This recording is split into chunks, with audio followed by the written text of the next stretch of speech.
All right, welcome back. This is Mr. Everett, AP US History, Sandwich High School, and let's do this. All right, so this is part 3, focusing on the road to revolution. We ended up the last time talking about Edmund Burke, who actually, is a very important both British politician and philosopher in his own right. But, I ended on this point that he made in British Parliament in a speech he gave. He said, slavery they can have anywhere. Freedom they can have from none but you.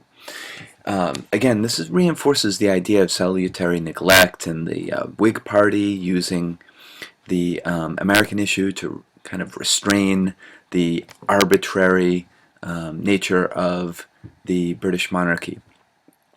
But there are other issues that are playing out here as well. So we ended up with the Intolerable Acts, and Boston's port is being shut, and the committees of correspondence are sharing information across all of the colonies, and we have this growing tension that something isn't exactly right. I mean, the colonists, even those who are moderates or in the middle, kind of referring back to their, everyday lives, have got to wonder, like, how do we step back from this? It seems like the stakes are getting a little bit higher.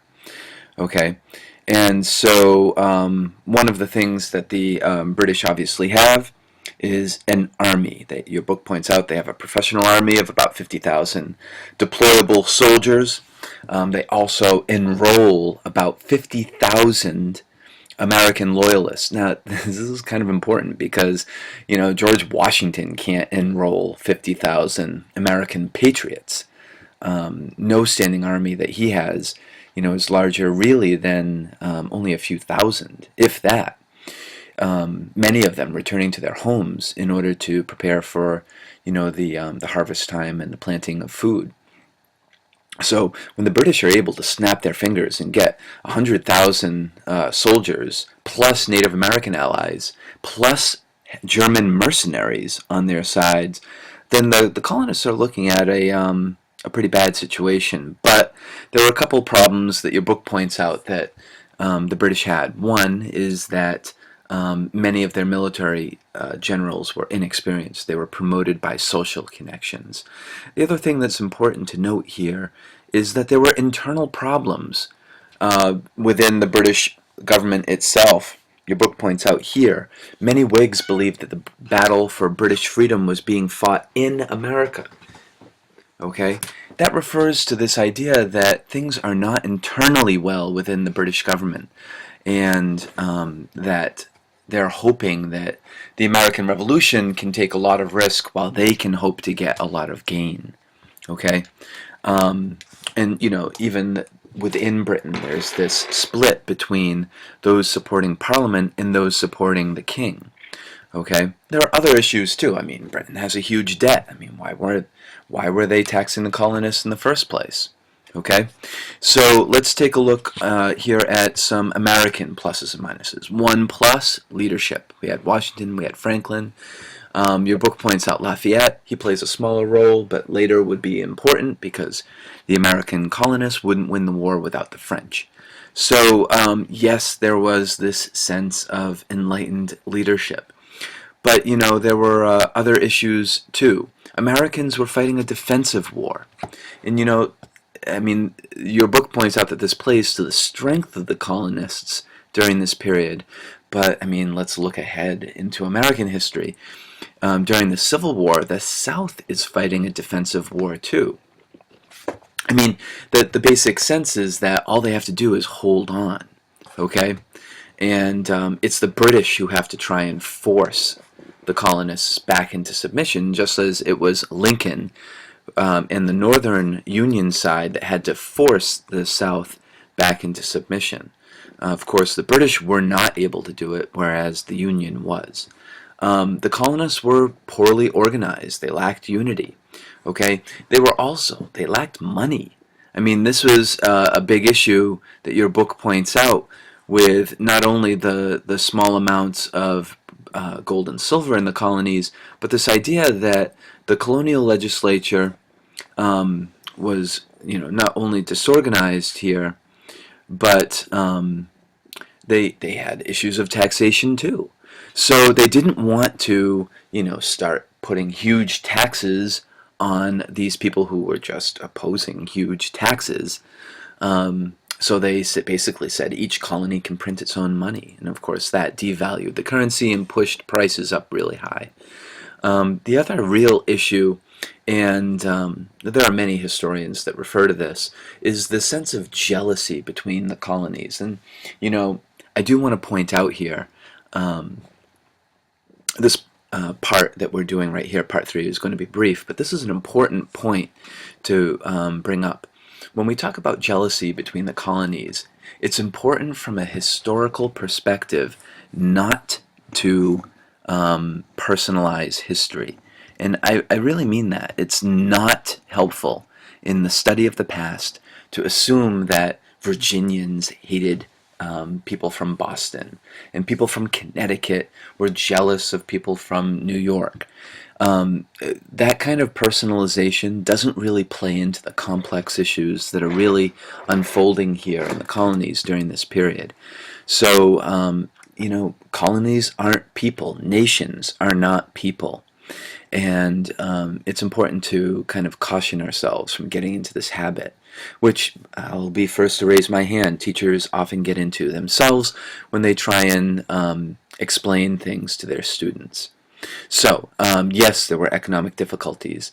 The printing of currency would be an issue long into the Revolution itself, and it would create this sense of inflation that divided the country into two main economic sides. On one side, you have the debtors, okay? Those are people who owe money due to this great inflation. And on the other hand, you have creditors. And creditors are people who obviously are lending money.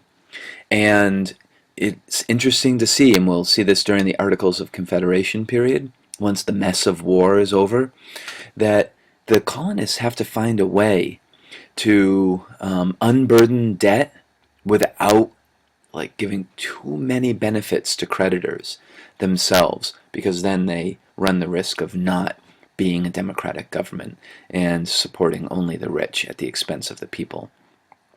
So that becomes an issue, and we'll see that play out over here. So the last part of Chapter 7, which will wrap up our video lecture here, is that there were some very distinct problems with the colonists. One is they had very short supply of gunpowder and ammunition and weapons. That would eventually force them and basically bring them on their knees to the French, who did have money and ammunition and gunpowder to aid the colonial forces.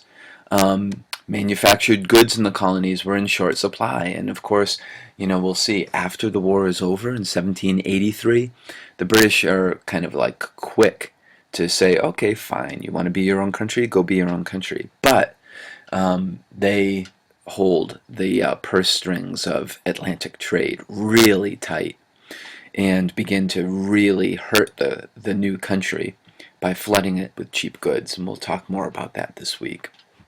So there were poorly trained troops. Smallpox was an issue in the colonial armies. Your book talks a little bit about women and the role that they played in the Revolutionary War. It does not go into great detail here, and there are many stories that can be told about the relationships between these issues and issues of rights for women, as well as the specifics of individual women who played a significant role. Your book also talks about some of the issues concerning slave uprisings, and that although 5,000 African Americans had joined Washington's forces, the British issued a proclamation promising freedom to any enslaved blacks who joined the British Army.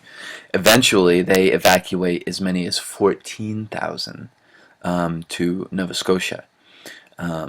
This means that predominantly, even though some African American slaves joined the Revolutionary War cause in advance of their issues, the quicker way towards freedom was to join the British. And this raises a lot of moral and ethical issues about supporting revolution but not supporting freedom. And we'll again talk about more of that this week. And finally, there were profiteers, people who use war in order to make money. Okay, some people raise prices on goods that are, in desperate supply. Others begin to take advantage of the scarcity of goods to push out their competition. This happens in all wars. And there are many examples through congressional studies as well as independent research that point to the excesses of corporate profits during the Iraq War, because the United States did not simply pay for the Iraq War and the prosecution of the war, but also tens of billions of dollars to rebuild the country after Saddam Hussein. Of course, much of that money went to businesses that made enormous profits during that period. This wraps up our period in our video lecture concerning Chapter 7, and we'll talk a little bit more about Chapter 8 coming up. All right, see you guys soon.